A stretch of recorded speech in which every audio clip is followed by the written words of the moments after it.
Eh bien, chers frères, venez à moi, vous tous qui peinez sous le poids du fardeau, et moi je vous procurerai le repos. Prenez sur vous mon joug.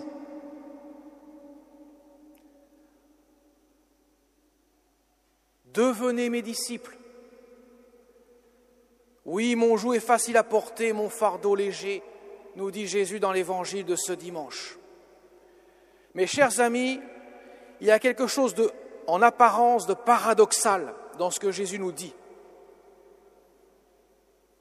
D'une part, il nous dit « Venez à moi, vous tous qui peinez sous le poids du fardeau. Ça vous écrase, venez à moi, je vous procurerai le repos. » Et aussitôt, il ajoute « Prenez sur vous mon joug. » Vous savez, le joug, ça sert à tirer les charrettes, la charrue, ce qu'on met sur les bœufs, les épaules des bœufs ou des chevaux. Autrement dit, symbolisant le travail, la force que l'on doit déployer pour tirer la charrette ou la charrue derrière.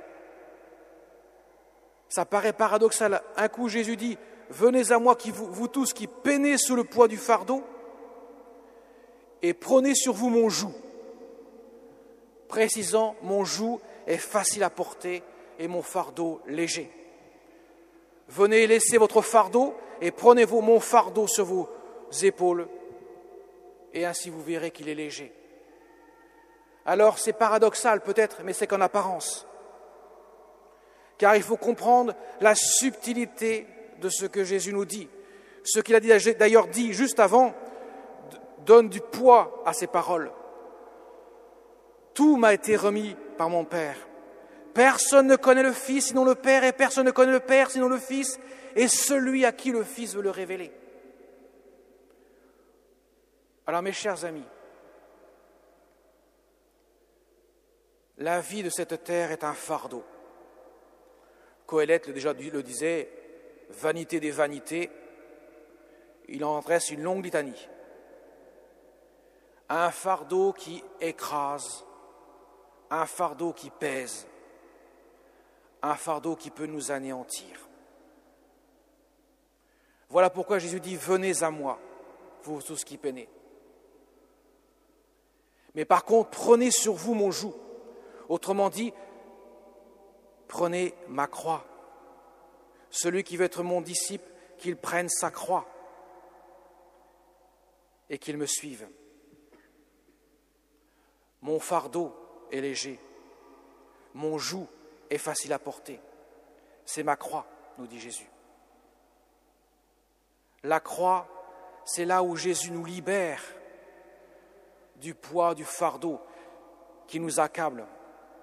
Et le pire des fardeaux que nous puissions connaître, que nous connaîtrons un jour, c'est la mort, conséquence de notre péché. Et si Jésus n'avait pas pris ce fardeau sur lui, n'avait pas porté cette croix, cette lourde croix, sur laquelle il ne fera plus qu'un le vendredi saint, prenant tous les péchés de tous les hommes de tous les temps sur lui, nous n'aurions pas pu être libérés de notre fardeau qui nous accablerait jusqu'au bout. Quand Jésus dit cela, ça veut dire, eh bien, si vous voulez connaître le bonheur auquel vous aspirez, le repos auquel vous aspirez, venez à moi. Mon cœur s'ouvre à la grâce qui se donne en plénitude, se déploie dans ceux qui l'accueillent. Mais pour l'accueillir, il faut venir dans le mystère même de la croix. Épouser cette croix, là où j'ai versé mon sang, là où je me suis uni à tout jamais à mon épouse, la Sainte Église de Dieu. Car mes chers amis, le lit nuptial du Christ et de l'Église, c'est la croix. C'est dans la profondeur, dans l'épaisseur de ce mystère qu'on découvre le cœur de Jésus.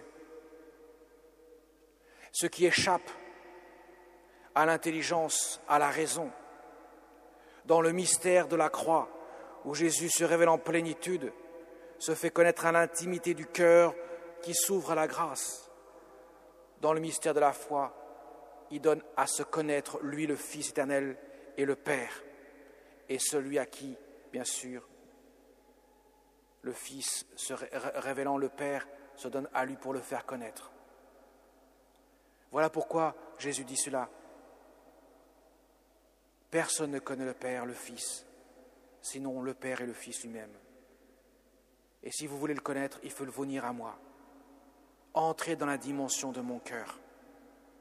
Ce que j'ai caché aux sages et aux savants, je vous le révèle à vous les tout petits. Car cela ne procède pas de l'intelligence humaine, mais de la foi qui est un don de Dieu et qui se donne, qui s'accueille dans l'humilité.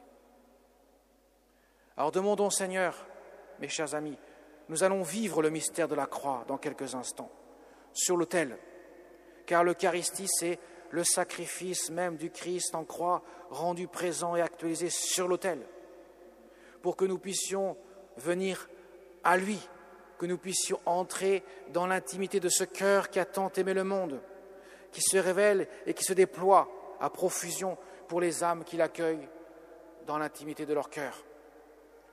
Demandons au Seigneur que nous puissions nous aussi saisir ce fardeau qu'il veut nous mettre sur nos épaules, qui est léger et qui est facile à porter, parce que Jésus a porté la croix pour nous. Voilà pourquoi il nous invite à porter notre croix, unie à la sienne, pour que nous puissions découvrir la profondeur de son amour. Car la croix, mes chers amis, c'est la révélation de l'amour de Dieu. Quand Jésus dit « Prenez sur vous mon fardeau », prenez sur vous mon joug, autrement dit, accueillez mon amour. Car c'est de la croix que je déverse sur le monde l'amour. Voyez, ce qui peut paraître un scandale pour les Juifs et une folie pour les païens, va se révéler pour le croyant être la profusion de l'incommensurable bonheur que Dieu nous donne. Car dans la croix, il révèle l'amour. Il révèle son amour sans limite. Il montre la profondeur d'un amour qui va jusqu'au bout, jusqu'à l'extrémité de ce qu'il peut donner.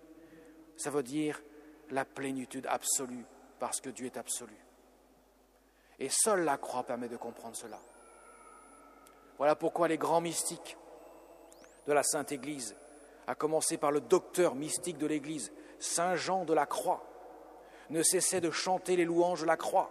Vous voyez dans la croix le mystère incomparable de la connaissance de Dieu.